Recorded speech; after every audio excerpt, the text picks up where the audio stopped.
Hey, what's up, team?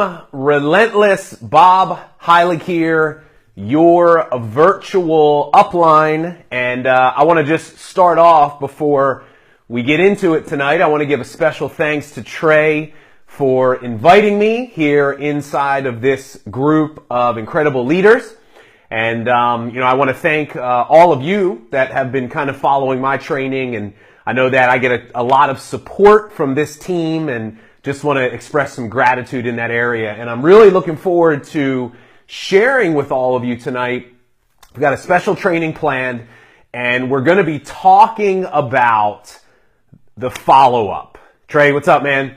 Mastering the art of the follow-up. And I'm going to be attacking this from a number of different angles, but I've got some really great training plan. We're going to be getting into some very actionable strategies and things that you can do. And I promise you that when we're done, I hopefully will have opened your mind up to have you look at the follow-up process a little bit differently. Hey, Jacob, good to see you, man. Thanks for being on live. Brittany is in the house. So I know that a lot of you will probably be watching the replay. So I'm going to go ahead and get right into it because I got a lot of stuff that I want to share with you. So let's talk about the follow-up.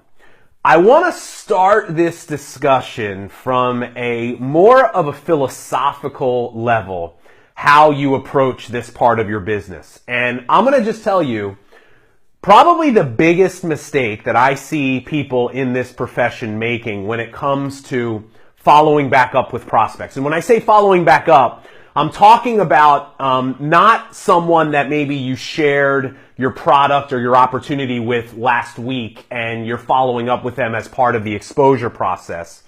I'm talking about people that, hey, you talked to them 3 months ago, you talked to them 6 months ago, and you're trying to find a way to reach back out to them, and you're looking for something that you can do to start that conversation. I'm going to tell you what stops most people in their tracks and why they do not have success. Here's what it is. They're a taker. All they look to do is take from people. And here's the analogy that I want you to think about. See, I teach this concept called relational accounts. And relational accounts, they work just like bank accounts. And what I want you to understand is that you have a relational account with every single person that you know. Family, friends, coworkers, every single person that you're connected to on social media, whether you know them or not, if they know you, you have a relational account. And here's what happens in people's lives. We either slant towards being more of a taker or more of a giver. And being a taker, it doesn't make you a bad person. Most people don't do it in a way where they're looking to kind of get over people. But if you're the type of person where you don't go out of your way for other people, then what you're going to find is that if you're not investing into your network, making deposits in these accounts, well, how do we do that? Well, doing things like live video. If you do live videos on a consistent basis, not trying to sell or promote, but just trying to impact and add value to people, every single person that watches that video, you just deposited in their relational account.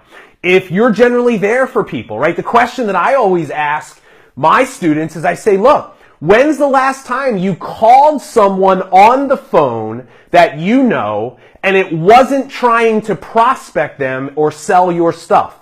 You legitimately just wanted to see how that person was. Showing genuine care and concern. Going out of your way. Doesn't have to be on the phone, but maybe just shooting a text or a message.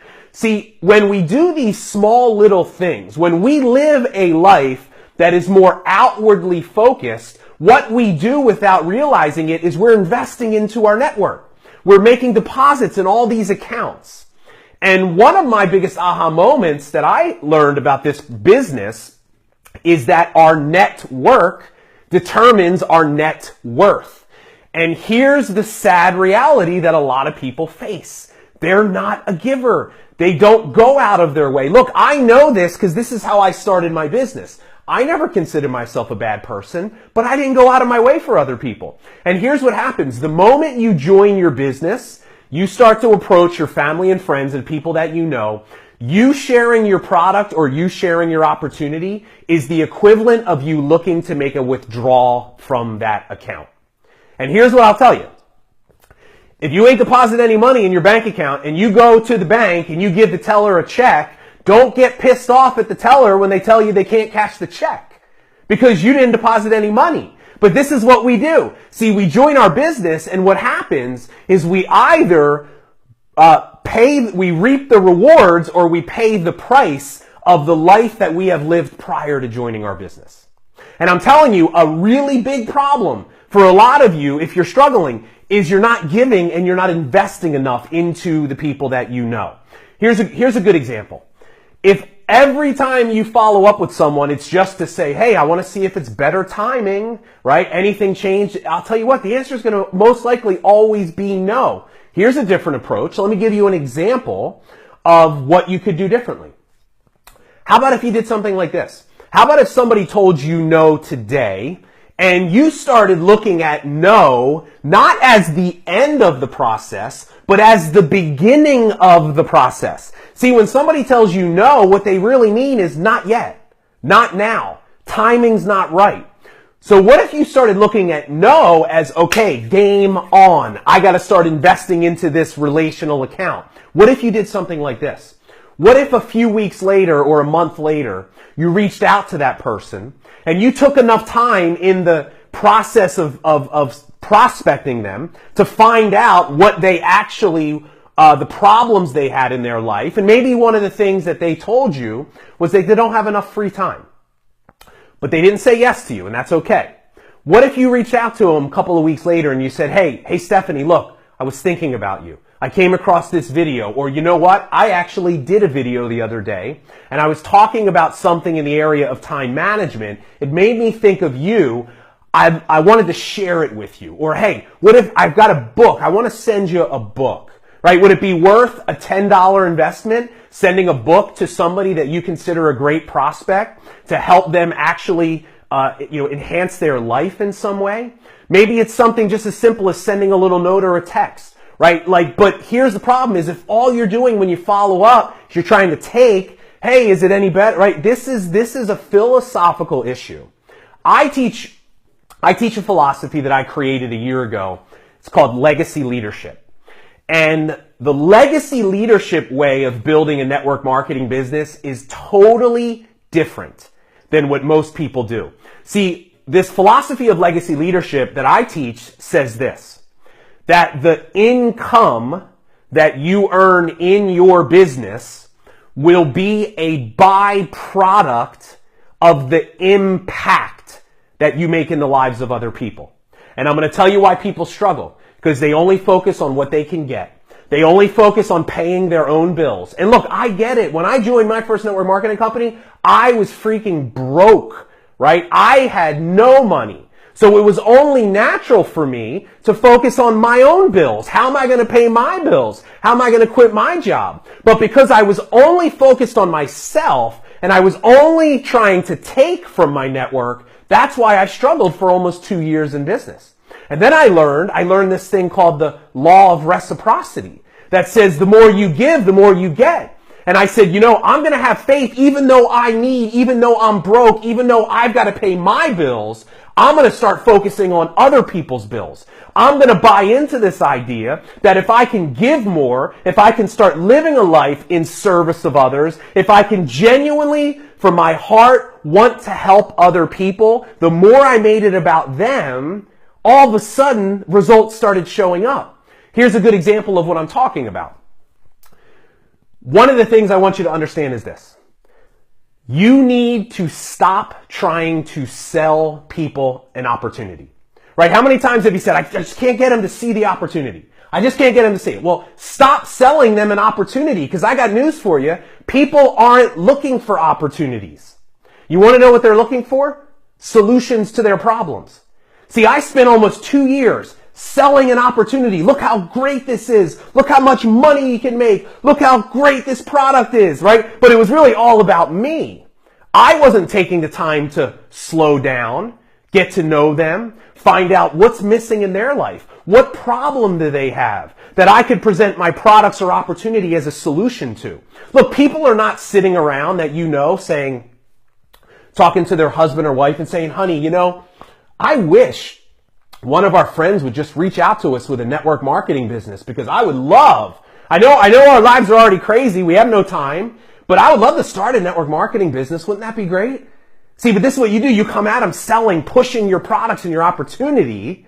Right now, you might be thinking, well, Bob, what's this have to do with follow-up? It has everything to do with follow-up. Because if you want to be better at following up, you set up a successful follow-up from the very first word that you say to someone, how you act, your mindset, your approach, your way of being, okay? But if you stop trying to push and sell an opportunity and you start finding out what's missing in this person's life and you show them how what you have can solve that problem, all of a sudden the challenge that we face, they start to go away, all right? So one of my points getting into like the actual strategy of the follow-up is this. Stop going out every day and trying to prospect or recruit. Stop stressing out like, what do I say to this person? I don't know how to bring my business back up. Stop trying to bring your business up every time you talk to them. Go out every day and start trying to pour into your network. Do videos. Practice small acts of kindness and generosity for other people. Make it a habit. You want to increase your business results? I'll tell you how to do it. Once per day, call up someone on your team or somebody you haven't talked to in a while just to say hello. Do not talk business. Do not try to prospect them. Just be genuinely interested in what is going on in their life, reconnect, and you watch what that does for your business results. When people really know that you care and you're not just in it for yourself, they start wanting to give to you, wanting to refer people, wanting to join you. Okay, now, having said all that, let's get into some of the strategy here. So, I've got some notes here that I want to go over with you. Let's talk about the follow-up. Here's the first thing I want you to understand when it comes to following up. There's this thing, and when I say following up, I'm talking now about like you've shared your products, you've shared your business with someone, you have to follow up with them, right? So more of a traditional follow-up. I want to teach you a concept that I teach. It's called the Valley of Death. Because here's the analogy I want you to think of. The follow-up inside of the exposure process, which I'll talk to you more about in a second here. The follow-up is the place where most people's businesses usually go to die. Because this is what happens. We teach, and what we learn is that if we want to be successful in terms of building a team and recruiting, we have to learn how to start saying less when we're approaching people, not make ourselves the expert. We have to start using third-party tools, right? We've been beat over the head with this. Third-party tools, say less, give them the product, play the video, play the call, whatever it is. And we usually do a good job of that, right? Okay, say less. But then here's what happens. We follow up with that person after we've shared the video or the product or whatever with them. And then this idea of not being the expert completely goes out the window. And we follow up with that person and they say one thing, they ask us one question, and what do? We literally just verbally vomit everything we have ever learned about our company, our products, all over them. We make ourselves the expert. And I'm telling you, this is a very, very important thing for you to understand. When you're following up, the same rules apply in the follow-up as the initial exposure. The less that you physically say, the more you will make. Your job, when you're following up, is simply to determine, are you interested in taking the next step? Are you interested in getting more information? Do you see an opportunity for yourself? Whatever that might be. Very simple, very straightforward language. If I was following up with Claudia and I shared a video with her, and in my follow-up, I say, hey, Claudia, so wasn't that great? You know, did you love it? What did you like best about what you saw, what you heard? Just a simple question. All I'm looking to find out is, does she want to continue to dance this dance with me? Because that's the way I look at it. I look at it when I'm engaging with a prospect, it's a dance. And here's how the dance works, in case you don't know.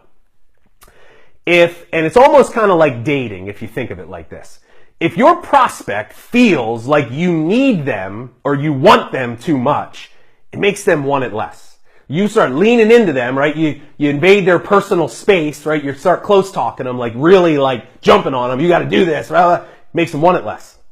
But if through the process, if you kind of lay back a little bit, you play cool, right? You don't make them think that you want it. Matter of fact, you're almost like, hey, look, this is my business.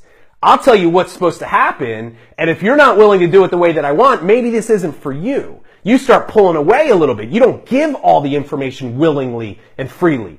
It's not an easy thing to do at first, especially if you're used to just puking over people when they say one thing and you're just like, blah, blah, blah, blah, right?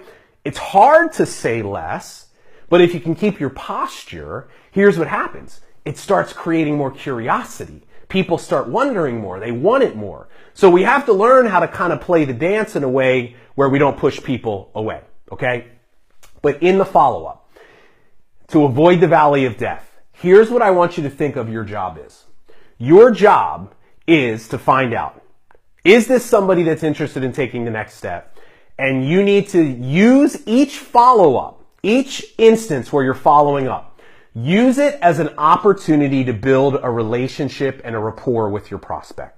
So if you want to talk, right, if you're going to say anything, share more of your story. Get to know more about them. Every single step, every follow-up that you have, that's where you build relationships with people. But when it gets into like, hey, give me the details, give me the nuts and bolts, tell me more about the product, how's the compensation plan work, this is where you have to pull back. You cannot make yourself the expert. You cannot give them the information. You've got to use third-party tools, and you've got to use other people, and you've got to use events. Because I'll tell you, I've been in this game for 15 years, 10 years as a rep, and the last 3.5 years, almost 4, doing coaching and training. I don't know that I've ever met a single person that has said something like this to me. Bob, I got no problem getting customers. I get customers all day long, but I can't build a team for the life of me. I can't build a team, or I can't get any duplication. There's only one reason why that ever happens. You talk too much. Like, it's literally that simple. There's no reason why somebody would want to buy your products but not do what you do unless they're thinking, I don't want to do what you do, because you're talking too much. You're answering questions. See, we have to remind ourselves, the training process for your new person starts the moment you open your mouth to them. Before they even know it's a business or even know they want to join, when it comes time for them to say, do I want to do this? They're going to think back to everything you did and said. So this is why it's really important that we learn how to start saying less using tools and using other people. But that also applies to the follow-up. So think of yourself like this. Think of yourself as a tour guide. You're like a tour guide. You go into the process knowing there is a series of steps or events or tools that I want to take somebody through. That's called your exposure process. And I'll tell you, a big mistake that people make is they do not have a clearly defined set of steps. They go into it and they just take it all on themselves. Now, here's what we know as a fact. The average prospect is going to need to be exposed to what you do anywhere between 4 to 10 times. Everybody's got a different opinion, 4, 7, 10, 12, whatever. They're going to need to see it and hear it more than just once or twice. We know that. So, knowing that, here's your job. Your job is to get really clear. What is the ideal series of steps that I want a prospect to take? This is the exposure process. Now, I'm not familiar with your exact process. I am going to just venture to guess that you all have a good one, because I know that Trey wouldn't have anything else. So let's just say, for the example, your initial step is share a video, give them a sample. Second step is a three-way call or a Facebook group chat. Third step is a recorded presentation. Fourth step's a training call, an event, whatever. There's a series of steps that you want to try to move people through. Here's what you need to start looking at your job as. Your job is not to sell or convince after the first step or the second step. Your job is to move people through those steps with excitement, with urgency, and let the process do the work for you. Here's the other thing that we fail to realize.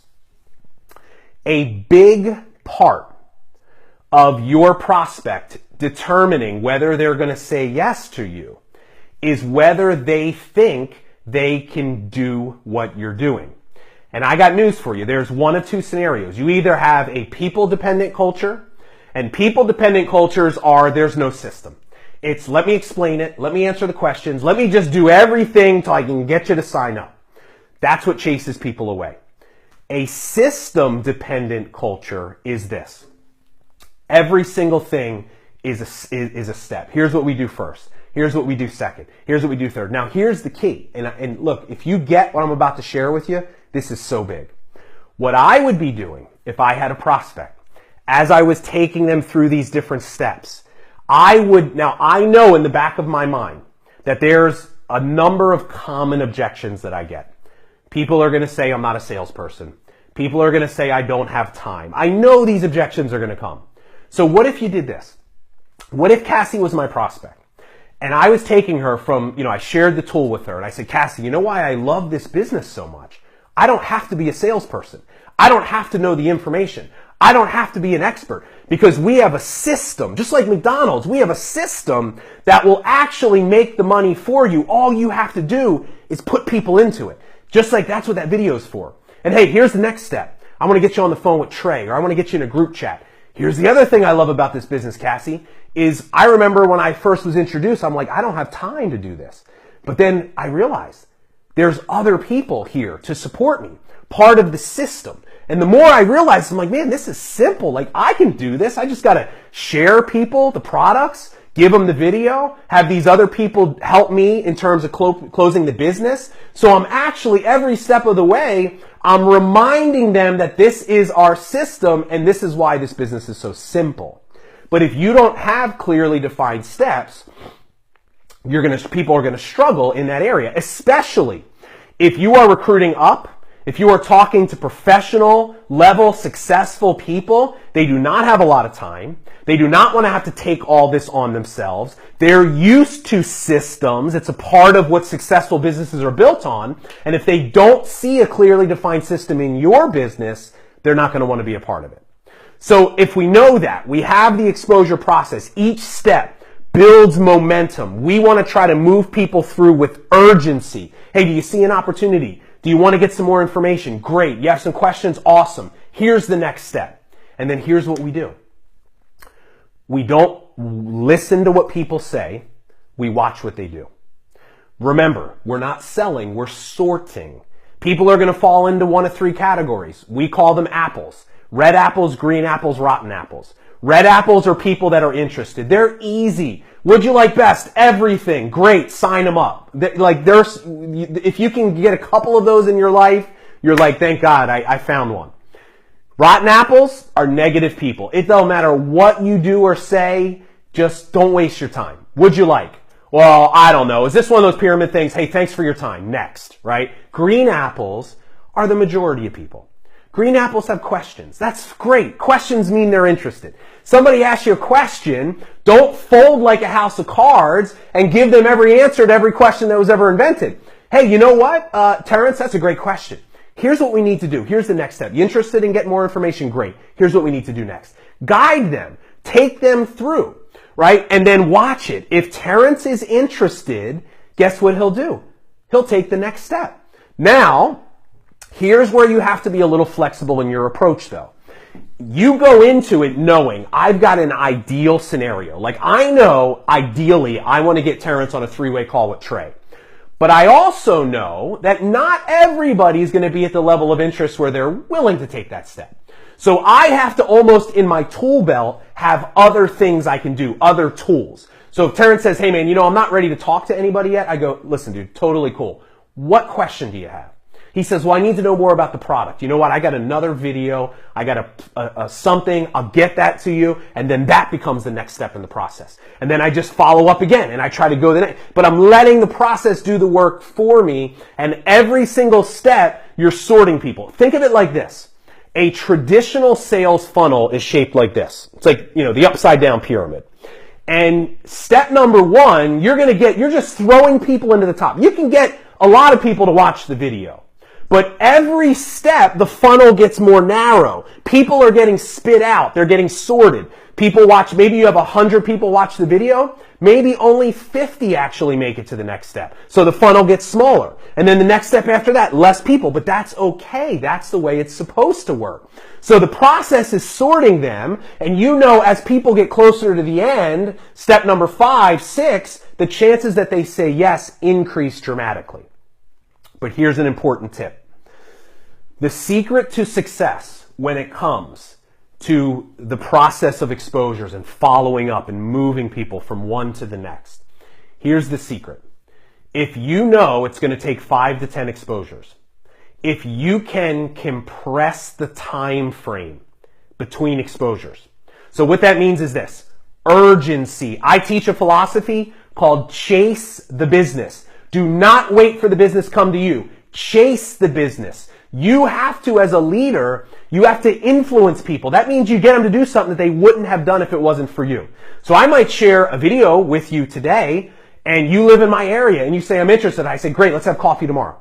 Like, chase the business. Urgency. Dude, I'm coming to your house tomorrow morning. We're going to go have coffee. I'm going to talk to you. And then when I'm with you, I'm calling Trey. 3-way call. 3rd step, it hasn't even been 12 hours yet. I promise you, you do that, your chance of signing that person up just went up by 1,000 compared to the person that said, hey, here's the video. I'll follow up with you in a couple of days. And then you follow up with them 3 days later and you're like, oh, what's next week look like for you? You're not signing that person up. Compress time frames, urgency. Now, you might not be able to meet with them, but figure out, how can I get this to happen quicker? Now, at the end of the day, you only can do what you can do. Okay, we have to learn how to toe the line, and it's a fine line, between having urgency and pushing too hard. So like if I'm like, hey, are you free tomorrow? Can we catch up the next day? If I get from you, you're like, look, man, now it's just like I'm really busy right now. The next week is crazy. Like I'm going to listen to you and I'm going to hear that as pull back a little bit. Don't push too hard. Because here's the other key. Even if somebody tells you no, you must learn how to create a positive experience even with a no. Because if you make them feel bad, if you make them feel wrong, if you push too hard, if you leave a bad taste in their mouth, you're never going to recruit them. But if when they start pulling back, hey, it's bad time, I say, hey man, look, Jennifer, listen, I can tell it's not the right time for you. Why don't we do this? Why don't we just forget about this for right now? When would you like me to follow up? Follow up with me in 30 days. I got a bunch of other people I need to talk to anyway. Let's follow. People appreciate when you do stuff like that, right? But you have to kind of read the prospect. You got to have urgency, but you got to listen and see what they're doing. If they're resisting going or committing, then that just tells you pull back, right? And it's a skill set, right? There is no black and white. It's different with every single person. But if we compress the time frames, we move people through faster, the likelihood that they say yes will go up dramatically. So let's talk a little bit about objections. Let me this is water, by the way, in my Solo cup. So I know a lot of people wonder, they see a red Solo cup. Sometimes I have these early in the morning, but I promise you it's always water no matter what time of the day it is. So, okay, cool. Getting back to it. So let's talk about objections. So let's say somebody brings up an objection as you are going through the process. Here's the key. And when I talk about objections, I'm also kind of talking about closing. Okay, and I know this is a training on following up, but here's what you need to understand. Every single follow-up is an opportunity to go for the close. And I'll tell you, a problem that a lot of people have is they don't go for the close early enough in the process. Like going for the close could be as simple as, hey, look, do you see an opportunity for yourself? You know, is this something that you think you want to do?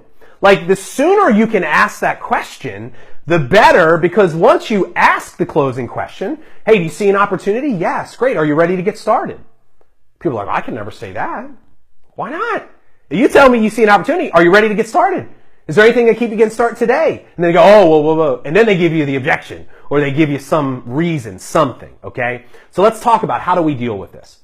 Well, the first thing that we need to understand is that objections are good, right? Objections are good.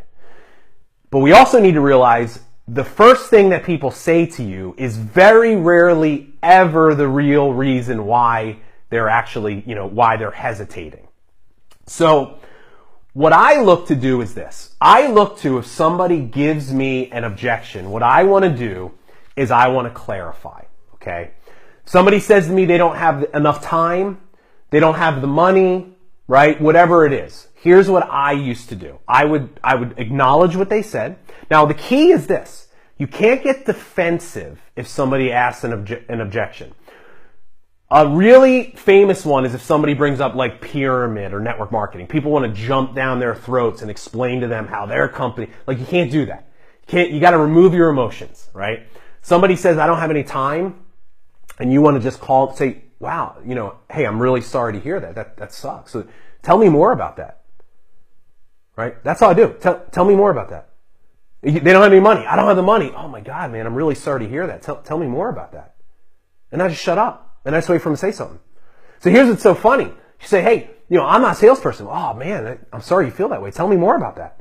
And I just shut up and I wait for him to talk. And I can't tell you how many times I would do that. And people would literally just talk themselves out of the objection.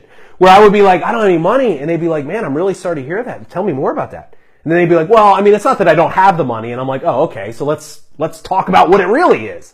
Or, I have the time. I'm just not sure, right? It's so funny. Or here's the other thing that happens, and this is equally as powerful. They start really digging into why they don't have the money or why they don't have time. And then here's what you do. You just keep jabbing the knife deeper into the wound. Just keep sticking it in further. I don't have any money. Oh man, I'm sorry to hear that. Tell me more about that. Well, my job is this. And well, how's that make you feel? How long has it been that way? How's that make you feel? Time? How's that make you feel? Well, what are you doing to change that? Well, let me ask you this. If you don't do anything different, are you still going to have that problem a year from now? Like, what are you doing today to get you more time? To make sure you don't not have any money anymore? What's your plan? Well, I don't have a plan. Well, don't you want a plan? See, because here's the secret. Whatever the objection is, you always, listen closely, you always close to their goals.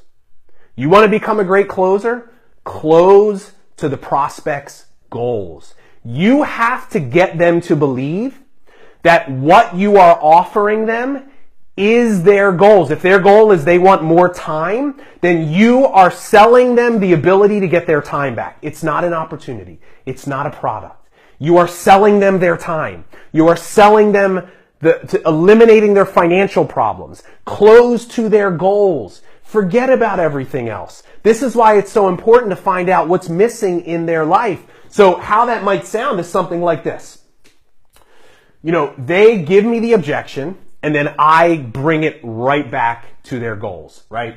I remind them, hey, Jacob, listen, earlier you told me that you need more personal time. You need more free time, right? Is that not important to you anymore? You told me it was important. Is that not important? Well, yeah, it's important, and then remind them, well, look, what I've got here is the ability for you to get your time back. And then I rest on the fact, look, man, we've got a system here, right? You're going to leverage this system. I'm going to be there for you, right? Here's a great thing. Look at someone in the face and say, listen, and here's the key. People need to really, they don't need to just hear you. I want you to understand the difference between hearing you and feeling you, right? I'm going to give you the two different scenarios. Look, man, you join, I'm going to be here for you, right? Look, I'll be here for you if you join. That's saying it. Here's how they feel it. Hey, Dana, look, when you do this, I'm going to be here for you. I will be here for you, right? Here's some really good language. Want to get some great language? Remember earlier I talked about the dance, right? Take it away. They want it more. Jump on them. They want it less. This is strong language, okay? If I know that I've done everything, right? I handle the objections, right? Textbook response. I'm proud of myself, but they're just not moving. I've connected with them emotionally, because that's the other key. The problem is we spend all of our time trying to make a logical argument, but you don't understand. Everybody needs this product. This is a great opportunity, right? You're logically, facts, figures, features, benefits all day long. But the problem is this. Human beings are not logical beings. Human beings are emotional beings. We make decisions emotionally. Ladies, can I talk to you for a minute? I go into your closet and I look at all the shoes on those shelves, right? Especially the ones that have the red bottoms on them. Now, are we really logical beings that we spend $1,000 on a pair of shoes? No, we're not. Are the red bottoms, are they really that much better? Maybe they are. But what do we see? We see the red and we feel good about it. We're emotional, right? We do it even though we know we shouldn't do it. This is how people make decisions emotionally. If you can connect with someone emotionally, if you can move them emotionally, they will do it. Here's a good example of this. At the end of this process, I just say, hey, Amber, look, I've taken you through 5, 6 steps. I'm like, Amber, listen, I've literally given you everything you need to make a decision. And here's what I'm going to say to you. At the end of the day, I want you just to do what your heart and mind are telling you to do. You already know the right answer. See, what that is, that's pulling back. Just, Amber, do what your heart and mind are telling you. You already know the answer. And then here's this. This is probably the strongest language I could ever give you when it comes to a close. 3 things. I need you, Amber, I need you to understand that the only reason why we're even having this conversation is because, number 1, I believe in you. I truly believe in you as a person. That's number 1. Number 2, and you know the goals that you said to me are important to you. Amber, we're only having this conversation right now because I believe in you. And number 2, you know the goals that you told me. Having more time, you know that's important to you. And then here's number 3. And I know working together, we can solve that problem for you. So you do what you feel is right to do. I love you. I care about you, regardless of the decision you make. But I just want you to know that I'm taking a stand for you because somebody needs to, because you deserve a better life. See, I teach a strategy for closing inside of our community. It's a part of the legacy leadership way of building a network marketing business. We teach closing with compassion. And I got news for you. When done correctly, closing is nothing more than a demonstration of caring. It is an opening of your heart, of having compassion and love and empathy for another person. And I'm telling you, some of you are struggling with the idea of closing because you're focused on what to do and what to say, and you're not focused on who you need to be for the other person. You want to have confidence in anything? Don't have confidence in the close. Have confidence in your compassion for another human being. Have confidence in your ability to love more than someone else does. Because I'm telling you, if you can get your prospect to really feel it, that's going to be the thing that's going to make them say yes. And then here's the last thing that I'm going to share with you. Because this is where, we call our community, we call them legacy leaders. Here's where legacy leaders are different. And I got news for you guys. I love this profession. It is the greatest profession in the world. It has changed my life. You know, I've committed my life to helping to elevate this profession, but I'm telling you, we need to make a change. Because there are people out there that are they're destroying our profession because they're acting in a selfish way and they're not acting like professionals. And I'll tell you, here's one of the biggest areas.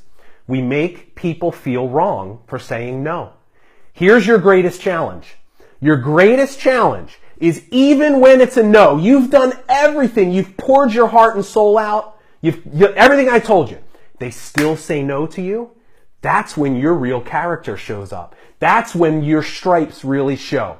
Do you, the minute they tell you no, do you go cold on them? Do you ghost them? Do you not reach out to them? And all that compassion and caring all of a sudden goes away? See, that's the reason why people struggle. Because they're like, well, shoot, they didn't care about me. They just wanted me to sign up for their thing. See, here's the thing. Make the no a positive experience. Even when they say no, say, you know what? Hey, Dana, I want to let you know how much I appreciate you going through this process with me. And I also want you to know, just because you said no to me does not change the way I feel about you. And you know what? You deserve to find that thing you're looking for. You deserve a better life. And I want you to understand that. And I hope to God that you find it. I hope you find a way to get your time back, to not, to be there for your kids. I hope you find something so that you don't have to struggle financially anymore, because you know what? You don't deserve that. You deserve better. What if that was the conversation that you had with people as they were saying no? What kind of taste would that leave in their mouth? And then what about if you did this? What about if a week later you shot them a video, you shot them a podcast, you sent them a book, said, hey, I think this can help you, right? This is what I'm talking about. It's a different mindset. It's a different philosophy. It's a different approach. And here's what it starts with. It starts with the prevailing attitude that you have, right? A lot of people, when we talk about the people that are out there and that are only looking to get, it's only about them, what they're doing is they're building their business with the foundation of their ego. It's all about them, only about them.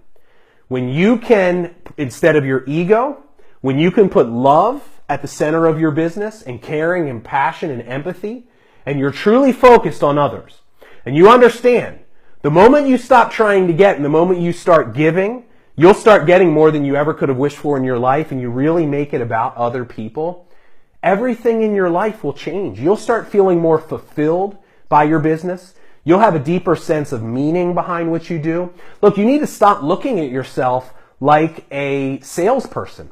And you need to start looking at yourself like a problem solver. I got news for you. You are not bothering people when you're prospecting them. You are doing them a favor by checking in with them to share a solution. Now, here's the thing. Not everybody has a problem for you to solve. And that's okay. Look, we thank people for the time, right? We move on to that next person and we just keep going. But we got to start looking at ourselves differently. We got to start seeing a bigger reason behind what we do. Because here's the last thing I'll share with you. I keep saying the last thing that I'll share with you, and then I keep talking more and more. So your business, and this is, I've been talking a lot about this lately.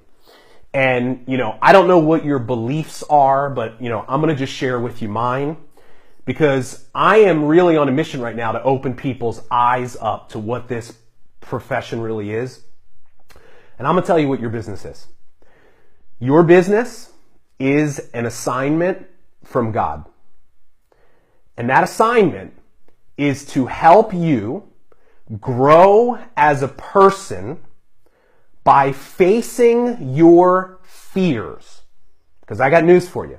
We only grow through our fears.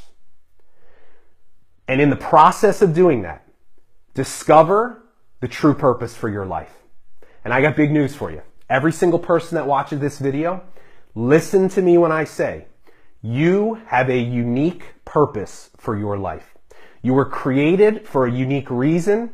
You have a set of gifts and talents inside of you that only you have, that will be revealed to you through your biggest fears. Your biggest fears are a reflection of the greatest gifts inside of you. One of my biggest fears my whole life has been public speaking. Little did I know. It wasn't until I joined network marketing, the assignment that I got from God to face those fears, to discover my gifts, to discover my purpose. And I'll tell you, people, they look for purpose. Look, your purpose is so much bigger than a rank advancement, than a bonus check, than getting a new car, than paying your bills. Now, is that stuff cool? Yeah, look, I love nice things.